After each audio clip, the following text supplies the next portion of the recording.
straight into the roof of the net. Nice one. Straight down the middle. So a good performance from both teams here today.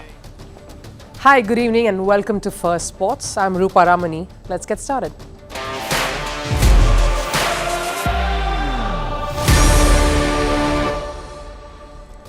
Now, he's one of my favorite characters in football. He makes watching the sport rather enjoyable. Many wait for his press conferences for those one-liners or confident swagger of thought that could make you forget the result of the match.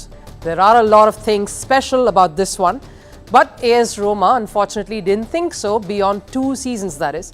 You know whom we are talking about. Jose Mourinho is sacked by Roma. What were the reasons for them to sack the special one? And we tell you why this was a misfit from day one. And speaking of the special one and a vision, we get you a sneak peek of an exclusive interview with one man who believes he's the one who can lead Indian football revolution. No, not Sunil Chhetri, but football coach Igor Stimac and the Indian hockey team is 1 win away from a historic Olympics berth. We get you exclusive reactions from the happy camp. All of that and more coming your way. But first, all the headlines on Sports 360. To start with chess, in a historic first, Indian sensation R. Pragyananda has become India's #1 chess player. As per live ratings yesterday, he overhauled Vishy Anand. In fact, the 18-year-old is only the second Indian after Vishwanathan Anand to defeat world champion. And this time he beat Ding Liren at the 2024 Tata Steel Chess Tournament. In cricket, Bangladesh all-rounder Nasir Hussain has been banned from international cricket for 2 years. The International Cricket Council, or the ICC, has found Hussain guilty of corruption. The 32-year-old admitted to 3 charges connected with breaching ICC's anti-corruption code of conduct. Hussain was found guilty of accepting an Apple iPhone 12 as a gift in September last year. New Zealand beat Pakistan by 45 runs in a T20 match yesterday. Finn Allen scored a century to help the Black Caps set a target of 225 runs in 20 overs. Pakistan's Babar Azam led the chase and scored 58 runs, but his heroics fell well short. The men in green finished the chase at 179 runs with 3 wickets in hand. New Zealand have now clinched the 5-match T20 series against Pakistan. They've taken an unassailable lead, in fact, 3-0. On to tennis, the updates from Australian Open. World #2 Carlos Alcaraz advanced to the second round of the Australian Open. Spaniard Alcaraz beat Frenchman Richard Gasquet 7-6, 6-1, 6-2 in straight sets. The match lasted 2 hours and 20 minutes. Alcaraz next faces Italy's Lorenzo Sonego tomorrow. And in a major shock in the women's singles draw, unseeded Mira Andreeva stunned world #6 Ons Jabeur in the second round. 16-year-old Andreeva dominated Jabeur 6-love, 6-2 in straight sets. With the win, Russians Andreeva will play her next match this Friday. Now, the world is a place where nothing is black or white. It's all a bit in between. The shades of grey weaves through every facet of life, and this universal truth finds its resonance in football as well. The sport has its own mix of characters. Take, for example, this man that you see behind me, Jose Mourinho, the special one. Now, he is one of the reasons fans come to watch the sport. The unique quirkiness is what people love about him on and off the field, and his success stories, of course, precede him. But clearly, this was too much for AS Roma to handle and deal with.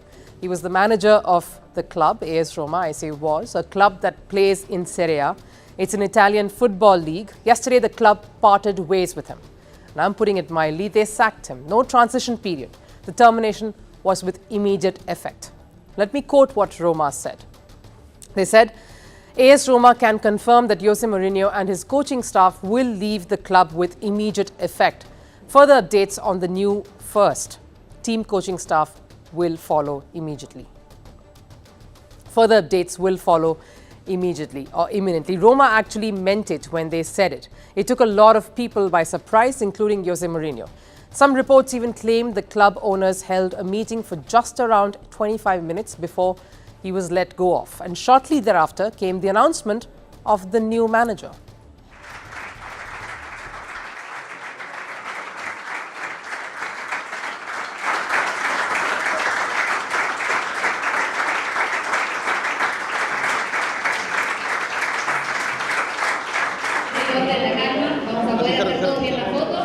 Muy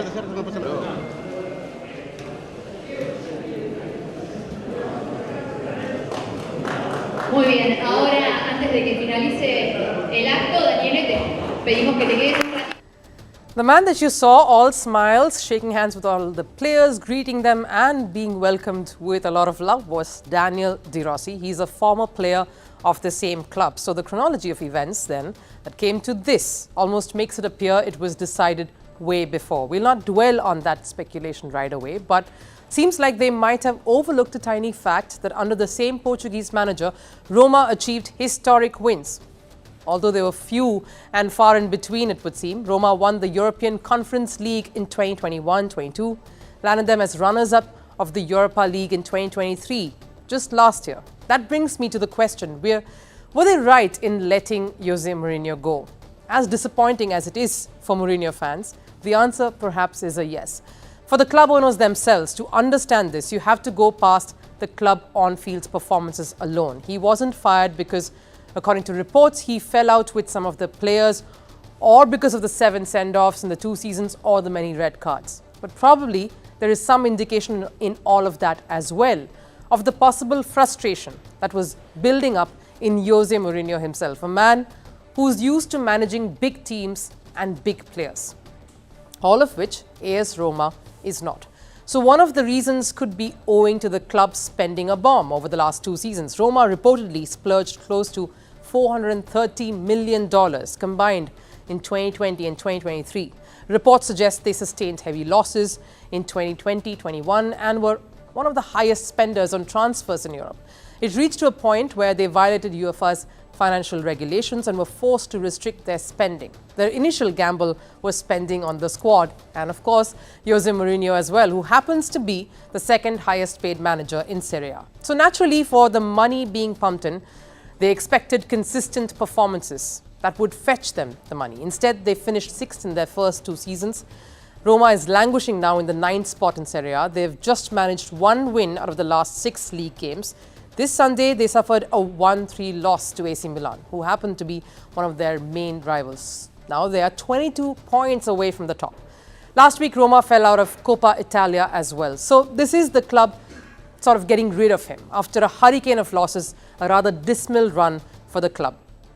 Behind the scenes, the club's decision might seem like it's all about poor performances on the field, lack of deliverance and frustration seeping in. But if you take a peek behind the story, as we've said, there is, of course, a financial plot hiding. Money matters. Maybe Mourinho could have pulled it all off, created a stunning turnaround. He managed champion sides in the past. He's a proven winner. But that would have given him the leverage, given him more bargaining power. And Roma, of course, couldn't have that. So a smart move to appease fans by roping in one of their own as managers as well. Smart play, especially with the fixtures, the kind of fixtures that are coming up. They are at the home ground, Verona on Jan 20th and Cagliari on February 6th. So they would fancy their chances here and from here probably see an upswing. That brings me to the last question. What legacy did Mourinho leave behind and what's the bigger picture here for the special one from this point on? And this sudden change might actually be a blessing in disguise. He's a unique coach. Not many understand him quite that well and get his uncanny approach, but the rest sort of sense where the magic lies. He's meant for the big and more imminent and prominent clubs. Consider it like a whale that was stuck in a pond but has been finally freed and will navigate the vast ocean of opportunities. Mourinho is known for his outspokenness, yet sometimes controversial demeanor. After Roma were knocked out of Coppa Italia, for example, this is what he said. The Roma fans are the most incredible I have ever seen. The coach is called Jose Harry Mourinho Potter and he raises expectations. We are fighting a very difficult battle, but nobody will tell us we can't fight against Milan. We will be there. Perhaps he was implying fans to lower their expectations, or maybe he was referring to the fact that his magic touch is yet to be seen. His reign at Roma might have ended rather swiftly to take shape, but wouldn't be long though before he finds himself another gig. What a colourful, glorious past he's had. String of strong European clubs that he's managed like Porto, Chelsea, Inter Milan, Real Madrid, Manchester United. Achievements, of course, all well documented and recorded. So our final takeaway from the Roma Jose Mourinho saga. Though the special one did do a trick for them, the mind and the pockets do not run that deep here, to continue giving that long rope. And somewhere, people realized that Mourinho's ways were an utter misfit for Roma from the very start. All right, the Indian football team is currently in Qatar playing in the AFC Asian Cup. After a wobbly start against Australia, Sunil Chhetri and his men are now even hungrier to punch above their weight. India's next hurdle is Uzbekistan, who they play tomorrow. That's an encounter where India will need to secure at least 1 point to stay alive in the competition. It's a Herculean task, but the team isn't short on confidence. Now, we delve into the intricacies of their game with someone who stands at the helm of affairs, the coach of the Indian football team, Igor Stimac. He's been in the news for all the right and some wrong reasons too. He speaks to us about his tenure, all the ups and downs he's experienced, the bond he shares with Captain Sunil Chhetri, and when can Indian fans possibly see the Blue Tigers in a FIFA World Cup. It's all lined up after the show. Tune in at 8 p.m. on Firstpost. But of course, here's a bit of a teaser. And it's a long way from where we are today. But having said that, we always say it isn't easy being a foreign coach, in a non-Indian coach in the country. What has been your biggest learning as a coach here so far? I love my work here. There is one very big reason for that, because I work with very honest and hardworking young men. Their readiness to do whatever they ask to do and follow and do their best. Relationship between a coach and a captain, a bond, is very, very crucial for any team going forward. Describe yours with Sunil Chhetri. I mean, with Sunil Sandesh and Gurpreet is a little bit different than with others, you know. But my feelings towards any of them is at the same level, you know. I'm trying to be the best father they can have, the best friend they can get while they are here, and even when we are not together.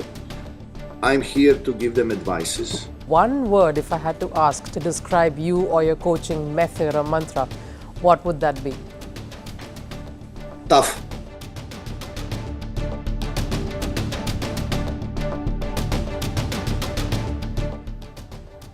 Now, the Indian hockey team is one win away from a spot in the Paris Olympics. From a shock defeat in their tournament opener to marshalling their wits and getting the campaign back on track, India's city of Ranchi has seen a spirited comeback from the Indian team. They have made it to the semi-final of the FIH Olympic Qualifiers, where it's a higher-ranked opponent waiting to stop them in their tracks. If India manages to push for another win on Thursday, they will successfully qualify for their third straight Olympics in 44 years. The first time they made it to the Olympics since 1980 was in 2016. So this will be the third time, in fact, that they would get here. The journey has only been upwards here on. Is it going to be another historic finish here in Ranchi?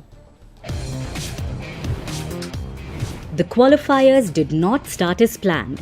India were handed a shock defeat by Team USA in their first group game. Grouped with Italy, New Zealand and USA, India had to get their act together, and rather rapidly. The host country just about managed to bounce back against New Zealand, which kept their hopes in the qualifiers alive. बिल्कुल सिर्फ New Zealand से ही नहीं है, first match से ही था कि हम first match जब खेलने आए थे यूएसए के साथ, तो पता था कि यूएसए इंप्रूव कर रहा है, बट अगेन हमारा फोकस खुद पे था और फर्स्ट हाफ शायद हम अच्छा नहीं खेले थे और उसके बाद हमें काफी चांस मिले. अगर शायद वो हम यूटिलाइज करते तो स्कोर कुछ दूसरा रहता, बट उसके बाद हमने यही डिसाइड किया था कि न्यूजीलैंड मैच शायद हमारा इस टूर्नामेंट के सबसे ज्यादा प्रेशर वाला मैच था, क्योंकि वो मैच जीतना हर हालत में जरूरी था. अगर किसी भी तरह वो मैच नहीं जीतते तो शायद हम टूर्नामेंट से बाहर थे. और उस मैच में शायद सबने एज ए टीम अपना काम किया है. कोई भी ऐसा नहीं था कि एक्सट्रीमली गुड है और कोई ये नहीं था कि बहुत डाउन है. तो वही हम डिसाइड करके आए थे कि जो भी है हमें ग्राउंड से बाहर जीत के निकलना है. मैच बुरा खेले अच्छा खेले, और वही हमारा नेक्स्ट इटली के साथ भी वही रहा था, और शायद वही माइंडसेट हमारा नेक्स्ट मैचेस में काम आएगा. The game against Italy was critical, but India were also fortunate to be slotted in post the match between USA and New Zealand. So they could know what they needed to do to cross over to the semi-finals. If New Zealand had won that match, the pressure would have been on India to win, and win big, to win on goal difference. They were a little lucky with the result going the other way. which meant they had no pressure playing Italy. And it was a near flawless performance, with Salima Tete, Udita, Navneet Kaur and Deepika scoring the goals. Coach Yannick Schopman, who is not one to show too many emotions, couldn't hold back the joy after the win. Well, look, this tournament has been a roller coaster so far. You don't want to lose your first game because that's in a pool of 4, very close to not making it, and then all the scenarios play through your head. And to be fair, I think we needed to come from far. And I said to Savi just now, walking up to the press conference also yesterday before the game, my mind was going 100 miles an hour every way, every scenario. What if? And I also knew we just had to play. And I think that's my focus in that game. And I was really, really happy when we scored 1-0, but then I kind of knew what was going to happen. So I think what we did really well is how we played that second half, especially, and how the girls were all trying to do their own job well and not being too frustrated with whatever was happening, because we did have some issues against Italy. So yeah, I'm just happy that we're here now. We fought hard to be here, and now it starts again. Like, that's how I see it. It starts again. Yeah, we have a new game, we have a new opportunity, and we're going to fight for it. What's definitely going to hold India in good stead going into the all-important knockout match will be their intent in the game against Italy. They were favourites to win, but it was the manner that they executed that was admirable, not letting up on the intensity, adding 2 more goals in the last quarter to close out the match 5-1. Standing in their way in the semi-finals is a tough side, Germany. They are ranked 5th in the world, and India lost to Germany the last time they played at the Five Nations tournament in December 2023. Germany के जैसे already coach ने भी बताया पहले कि वो individual बहुत अच्छे हैं और काफी एक्सपीरियंस प्लेयर हैं पूरी टीम में, बट हमारे लिए यही रहेगा कि हम 1v1 अपना अच्छे से रखें, चाहे वो अटैक में है या डिफेंस में है, और एज ए टीम हमारा ज्यादा फोकस डिफेंस पे रहेगा, और जो अपॉर्चुनिटी मिलेगी उसमें हम एज ए टीम क्या बेस्ट कर सकते हैं, वो हमारी जो स्ट्रेंथ है उस पे खेलेंगे. Basically, India has 2 shots at a spot in the Olympics. The direct and more tough route is to beat Germany. The more nervy passage would mean beating the loser of the other semi-final between USA and Japan, teams India have lost to in the recent past. But that's something to think of on another day. Next up is Germany and getting on that flight to Paris. We're at the end of the show. Time for Last Serve. Now, a trailer for every movie is eagerly consumed. It gives us a taste of what's to follow or expect when the movie releases. And these days, a jersey reveal does just that for any team's campaign. Here's what the host country at the Paris Olympics would look like, and they walk the ramp for the special teaser.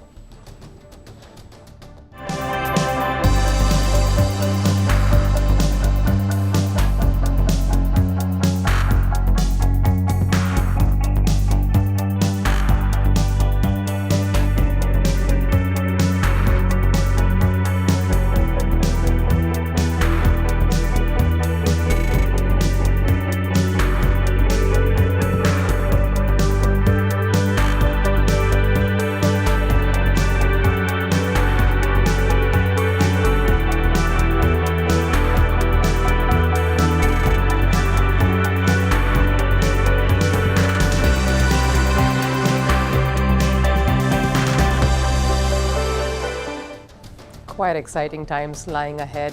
Waiting to see how all the other teams would look as they walk during that opening ceremony there. Many months left for that now, but that does it here on Firstpost. Thanks so much for watching. I'll again see you tomorrow. Till then, bye-bye.